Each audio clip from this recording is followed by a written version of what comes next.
오늘 아침 우리에게 주시는 하나님의 말씀은 신약 성경 빌립보서 2장 15절로 18절에 있는 말씀 되겠습니다. 신약 성경 320면입니다. 신약 성경 320면 빌립보서 2장 15절부터 봉독하게 됩니다. 이 계시의 말씀을 봉독할 때에 다 함께 하나님의 음성을 들으실 수 있기를 바랍니다. 이는 너희가 흠이 없고 순전하여 어그러지고 거스리는 세대 가운데서 하나님의 흠 없는 자녀로 세상에서 그들 가운데 빛들로 나타내며 생명의 말씀을 밝혀 나의 다름질이 헛되지 아니하고 수고도 헛되지 아니하므로 그리스도의 날에 내가 자랑할 것이 있게 하려 함이라.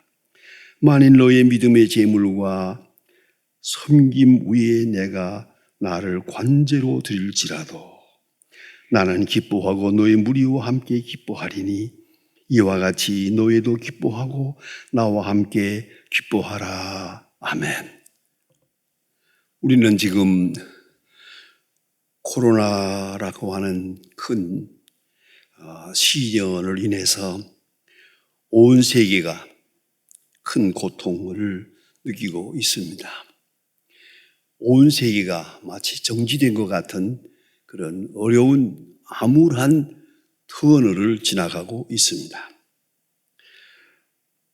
한국도 코로나로 인해서 지금 395명이 죽었다고 알고 있고 난리를 떨고 있습니다만은 그러나 너무나도 우리는 큰 것을 잊어버리고 하찮은 일을 가지고 오히려 괴로워하고 있는 것 같습니다. 우리나라의 자살률이 OECD 국가 중에 1위로 지켜가고 있습니다. 지난해 통계 정예보고에 의하면 13,799명이 자살을 했습니다. 2017년에 12,463명, 2018년에 13,670명, 하루에 39명 자살하고 있습니다. 한번 생각해 보세요. 코로나로 인해서 병든 사람 살려보겠다고, 구제해보겠다고 몸부림을 치고 있습니다만은 우리는 멀쩡한 사람이 자살을 합니다. 하루에 39명씩 말입니다. 우리만의 일이 아닙니다. 미국도 해마다 4만 5천 명이 자살한다고 합니다. 스스로 목숨을 끊습니다. 미국인의 평균 수명이 연속 3년 동안 줄고 있습니다. 자살 때문에. 도대체 이러한 엄청난 일은 외면하고 하찮은 일을 가지고 우리는 지금 걱정하고 호들갑을 떨고 있는 겁니다. 어떤 여건으로 인해서 죽는다. 그건 아무것도 아닙니다. 스스로 목숨을 끊는 사람이 이렇게 엄청나게 많습니다. 예? 14,000명 한 해에 목숨을 끊는데 상당수가 전부 젊은이들입니다. 여러분 놀랍지 않습니까? 우린 너무나도 큰 사안을 외면하고 하찮은 일을 가지고 우리를 걱정하고 있는 것 같습니다. 그런데 이 모든 자살자의 원인이 뭐냐? 이것을 전문으로 연구한 심리학자들의 말은 간단합니다. 외로움입니다. 외로워서 그렇습니다. 고독입니다. 고독은 곧 행복의 문제입니다. 경제적으로 채워질 문제가 아닙니다. 부여의 문제도 아닙니다. 이것은 존재의 문제입니다. 행복이란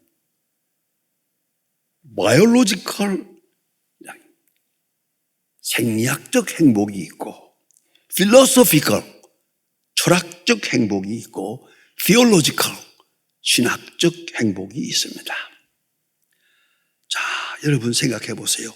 행복은 소유의 문제가 아닙니다. 이건 가치관의 문제입니다. 행복이란 알고 느끼고 그리고 창조해 나갈 때 행복한 것입니다. 이걸 잊지 말아야 합니다. 우리는 이 소유라고 하는 것, 얻는다고 하는 것을 행복으로 생각합니다. 이건 생리학적인 겁니다.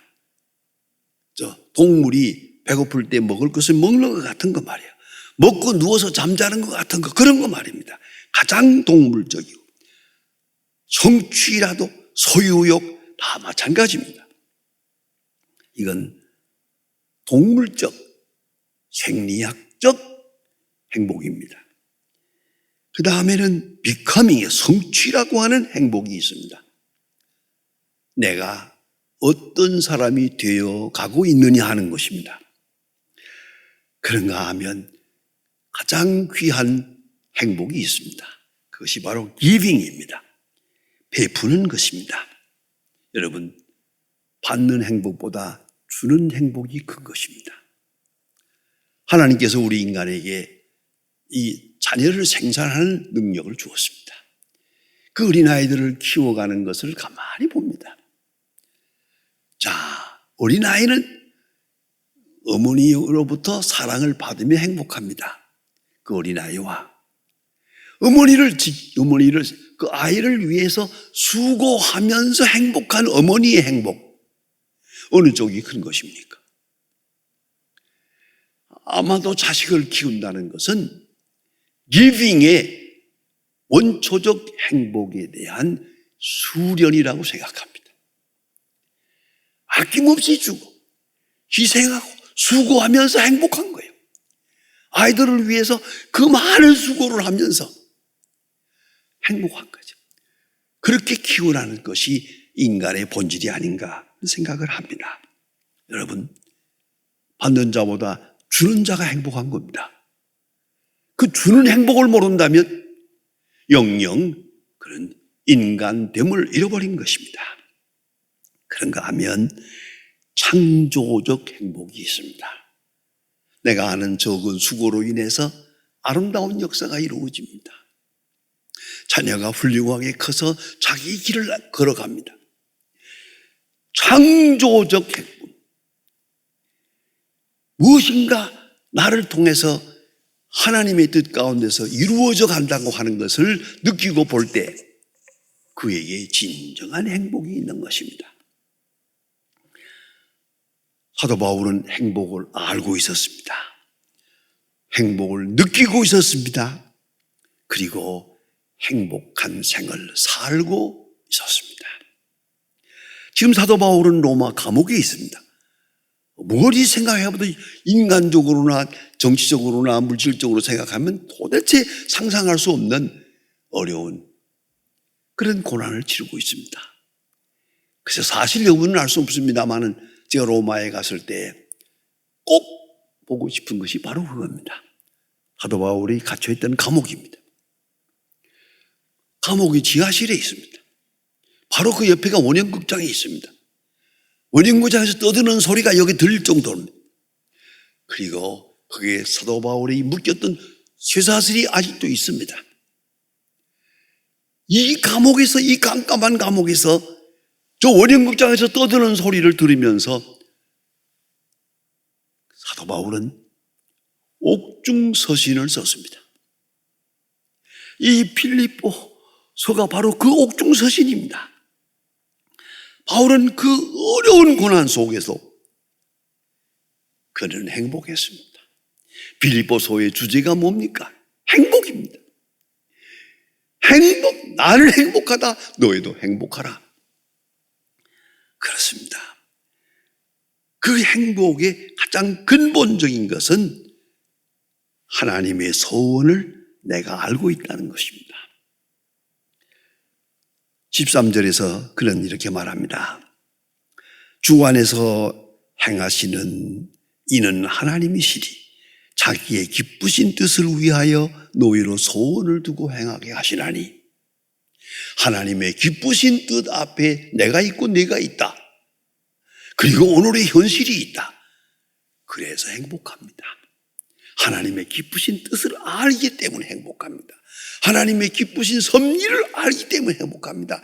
이 어려운 사건 속에서 하나님만이 이루시고자 하시는 신비로운 그 구원의 역사를 창조해 가고 있는 것을 느끼기 때문에, 보기 때문에 그는 감옥에 있으면서도 행복했습니다. My way가 아닙니다. His way입니다. 내 뜻이 아닙니다. 그의 뜻이 이루어지는 걸 보면서 행복했습니다. 먼저는 기본적으로 하나님의 자녀된 정체성을 말합니다. 나는 하나님의 자녀다. 하나님의 사람이다. 하나님의 사역을 위해서 내가 감옥에 있다.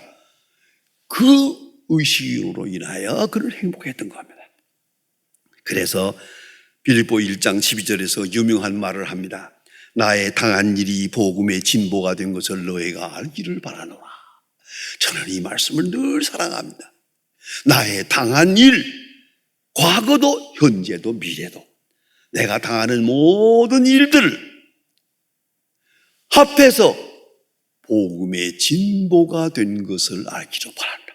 여러분, 오늘 우리가 당하는 코로나라고 하는 사건도, 우리가 당하는 이 사건도 은혜 가운데 생각해 보세요. 복음의 진보가 될 것입니다. 복음의 진보가 되는 사건으로 발전할 것입니다. 사도 바울은 그렇게 알기 때문에 그는 행복했습니다. 개인적으로 볼 때는 빌립보 3장 12절 제가 개인적으로 제일 좋아하는 요절입니다. 그리스도께 잡힌 바 된 것을 잡으려고 쫓아나노라. 잡힌 바 됐다는 게 뭡니까? 노예란 말입니다. 포로 됐다는 얘기입니다. 그는 다메섹 도상에서 예수의 포로가 되었습니다. 이제는 자기의 의지, 자기의 지나온 생, 자기의 명예 다 저버리고 나를 포로 하신 그 주군에게 충성을 하고 있습니다. 그러면서 하는 말입니다. 그리스도께 잡힌 바 된 그것 잡으려고 쫓아가노라. 잡힌 바 되었다는 말은 이것은 억지로 된 것입니다. 이건 비동적입니다. 그러나 쫓아가노라 이건 자동적입니다. 자발적입니다. 억지로 된 것을 선택적으로, 수동적으로 된 것을 능동적으로 바꾸어서 잡힌 바 된 것을 잡으려고 쫓아가노라. 그래서 나는 감옥에 있다. 그런 거로 나는 행복하다. 또한 사도 바울은 본문에서 말합니다. 나의 수고가 헛되지 아니하고. 전 이 말이 너무 마음에 닿았습니다. 수고가 헛되지 않는다. 여러분, 헛되지 않은 수고가 몇 가지가 있습니까? 우리가 많은 일을 해봅니다만은 하다 보면 잘못됐어요. 헛됐어요. 완전히 헛수고예요. 그런 경우가 너무 많아요. 그러나 사도 바울은 말합니다. 헛되지 아니하다. 내가 하는 수고는 헛되지 않다. 그것이 바울의 마음을 기쁘게 한 것입니다. 여러분, 현대에서 제일 큰 문제가 허무주의입니다. 모든 일이 의미가 없다는 겁니다. 심지어는 자식을 위해서 수고 많이 하고도 어느 순간에 가서 내가 저걸 낳고 몇 국을 먹었나? 헛되다 이거죠. 헛되다. 그럴까요? 그 수고가 헛된 것일까요? 헛되다고 생각하는 순간 그런 불행합니다. 그러나 헛된 것이 아니다. 어떤 수고도 헛된 것이 아니라는 말이에요. 바울은 그것을 깨닫고 있습니다. 헛되지 아니하므로. 그래서 더 놀라운 얘기합니다. 그리스도의 날에 자랑할 것이 있게 하려 함이라. 오늘 이 땅에서가 아닙니다. 주님 앞에 갔을 때 자랑할 것이 있게 하리. 거기에 자랑을 축적하고 있는 거예요. 그리스도의 날에 자랑할 것이다. 그 얼마나 귀중한 얘기입니까? 우리가 단 좀 더 실질적으로 생각하더라도 세월을 살아가면서 지난 일을 돌아볼 때 자랑스러워야. 그거 참 자랑스러웠다. 그거 참 잘된 것이었다. 세월 가면 갈수록 자랑스럽게 느껴진다는 것이 바로 행복입니다. 반대로 생각하면 지난 일을 전부 다 후회스럽습니다. 잘못한 거예요. 이것도 잘못하고 저것도 잘못했어요. 가슴을 치고 회개해 돌이킬 길도 없어요. 이게 불행한 것입니다. 그러나 행복한 사람은 자랑스러워요. 자랑. 전 자랑하면 꼭 잊어버리지 않고 생각나는 게 하나 있어요. 1963년에 프리스턴 신학교 와서 공부할 때, 그때는 그 프리스턴 신학교에는 여학생이 없었어요. 프리스턴 대학은 남자 학교예요. 여자 학생이 없었습니다. 그러니까 이 젊은 학생들이 여자가 보고 싶어서 주말이 되면 한 번씩 여자 대학에서 여학생들을 구워와요. 빌려온다고요. 그러면 버스로다가 그레이하운드 버스에다가 그 예쁜 여학생들을 가득 태워가지고 버스가 수십 대가 와서 쫙 서요. 그러면 거기서 와르르 하고 예쁜 아가씨들이 내려요. 그리고 그 프리스턴 대학생들하고 앉아서 6시부터 저녁 11시까지 파티를 합니다. 데이트를 합니다. 춤을 춥니다. 요란합니다. 그 시간에는 공부할 수가 없어요. 너무 시끄러워서. 나가서 그들 노는 걸 구경해 보았어요. 이렇게 잘 놀다가 11시가 딱 되면은 다 버스에 태워가지고 돌려보냅니다. 돌려갈 때, 예쁜 아가씨가 예쁜 남자아이를 붙들고요. 아주 당신 이름 좀 대주라. 그 전화번호 좀 대주라. 사정을 합니다.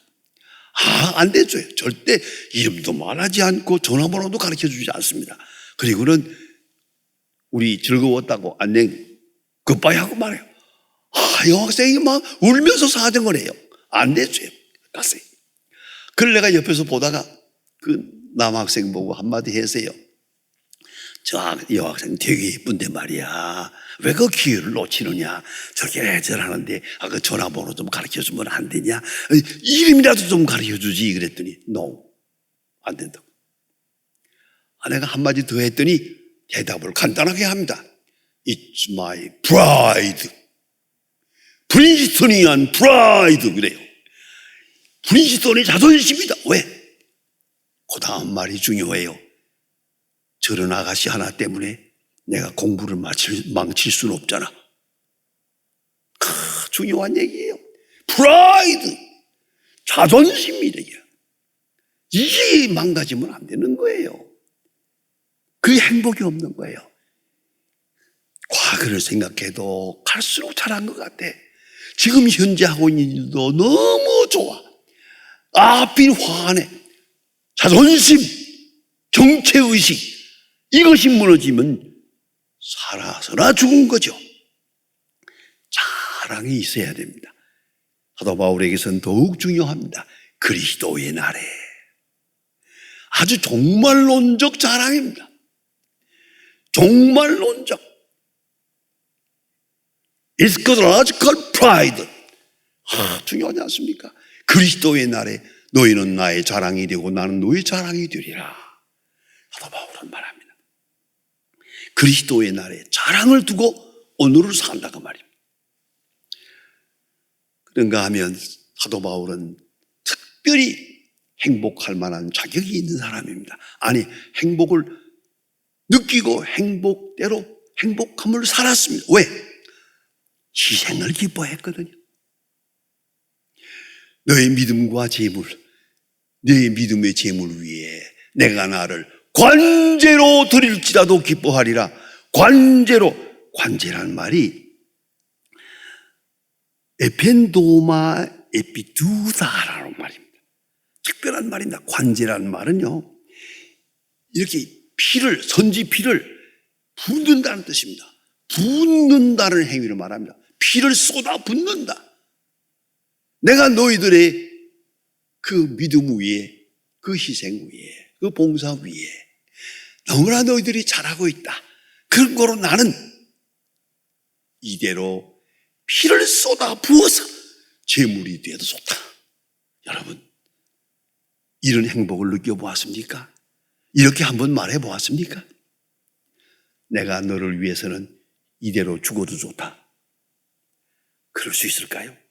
내가 지금 하고 있는 일을 위해서는 이대로 죽어도 좋다. 아니, 여기서 생이 끝나도 나는 행복하다. 사도 바울은 그렇게 행복을 살았어요.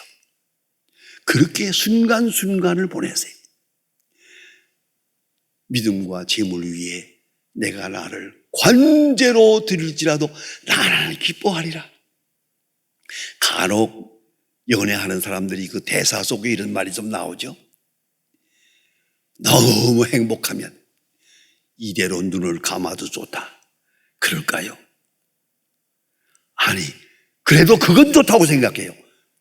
일생에 단 한 번이라도 그런 시간을 가져보았어야지. 이대로 죽어도 좋다. 이대로 죽어도 여한이 없다. 얼마나 얼마나 행복. 여한이 없다가 아니에요. 행복하다고요. 관제로 드릴지라도 나는 기뻐하리라야. 기뻐하리라. 이것이 사도 바울의 행복관입니다. 극치적인 것이라고 생각합니다. 그뿐 아니라 함께 기뻐합니다. 이와 같이 너희도 기뻐하고 나와 함께 기뻐하자. 여러분, 행복은 단독적인 게 아닙니다. 행복은 독선이 아닙니다. 함께. 음식을 먹어도 함께 먹고요. 이야기를 해도 함께 할 때 거기에 행복이 있는 것이요. 예수님 말씀하십니다. 두세 사람이 내 이름으로 모이면 함께 할 때 그곳에 내가 함께 하리라. 얼마나 함께란 말이 중요합니까? 기쁨이란 혼자의 것이 아닙니다. 혼자만이 행복할 수는 없습니다. 기쁨은 함께 얻어지는 것입니다. 사도 바울의 그 놀라운 행복관, 이런 큰 행복으로 인해서 빌립보 교회와 모든 사람들까지 함께 기뻐하게 된다는 말이에요. 그 성공적인 인간이란 사랑의 대상이 있고 사랑하는 자를 위하여 희생할 마음이 있고 그 희생을 곧 기뻐하고 그 희생으로 인하여 오는 아름다운 열매를 보는, 거기에 행복이 있는 것입니다. 이름은 말씀드리지 않겠습니다만 지금 100세가 된 대학 교수가 있습니다. 그가 오래전에 한 30년 전에 상처했습니다. 자, 그런데 상처하기 전에 내가 알기에 10년 이상을 그 치매가 있었습니다. 그 사모님이 그 치매 걸린 사람을 돌아보느라고 고생 많이 했습니다. 옆에서 위로하기도 힘들 정도로 너무 어려운 그런 시간을 보냈습니다. 사모님이 돌아갔었습니다. 20년 동안을 병중에 계신 아내를 치중하고 봉사했는데 그리고 돌아갔었어요. 그 다음에 그 교수님의 한마디를 제가 직접 들었습니다. 살아있을 때는 솔직히 그렇게 편하게 생각하지 못했어. 때로는 그래서 빨리 갔으면 피차가 좋을 텐데 라고 생각도 했대요. 그러나 딱 가고 나니까 이제는 내가 살아야 할 이유가 없다. 위하여 희생하고 위하여 사랑하고 위하여 수고할 대상이 없으니까 내가 살아야 할 이유가 없어지더라고. 이런 철학적인 얘기를 하더라고. 여러분, 깊이 생각해야 합니다. 참으로 사랑하고 참으로 희생할 때 그 사랑과 희생 속에서 나의 행복을 찾는 것이요. 나의 높은 행복을 사랑하는 것이에요. 예수님께서는 십자가 지시기 전야에 말씀하셨습니다. 내 기쁨을 너희에게 주노라. 세상에 주는 기쁨과 다르다. 너희는 나를 떠날 것이다. 난 혼자 있는 것이 아니다. 아버지께서 나와 함께 하시느니라. 예수님은 고독하지 않았습니다. 이걸 잊지 말아야 합니다. 성도 여러분, 고독이란 가장 무서운 시험입니다. 조용하게 다가오는 것. 죄 아닌 것 같으면서 가장 무서운 죄가 고독이라는 죄입니다. 이걸 잊지 말아야 합니다. 시험에 빠져서는 안 됩니다. 항상 새로운 마음으로 행복을 재확인해야 됩니다. 내가 하나님의 자녀 된 것을 확인하고, 내가 하나님의 사람 됨을 확인하고, 하나님의 사람으로 하나님의 소원 속에서 역사하고 있음을 확인하고, 그리고 내 적은 수고와 희생을 통해서 아름다운 복음적 역사가 이루어지는 것을 환히 전망하면서 사도 바울처럼 그리스도의 날에 너희는 나의 자랑이 되고 나는 너의 자랑이 되리라. 나는 기뻐하노라. 나는 기뻐하노라. 그 행복, 그 넘치는 행복감이 항상 우리 생활에도 현실적으로 함께해야 한다고 생각합니다. 기도하십시다. 하나님 아버지, 오늘 아침 저희들이 주님 앞에 나왔습니다. 하나님께서는 우리에게 많은 행복의 여건을 주셨습니다. 그러나 우리는 행복하지 못하고 있습니다. 기뻐하고 감사하라고 하셨지만 우리는 기뻐하지도 못하고 감사하지도 못하며 그렇게 불신앙적으로 산 것을 용서해 주시옵소서.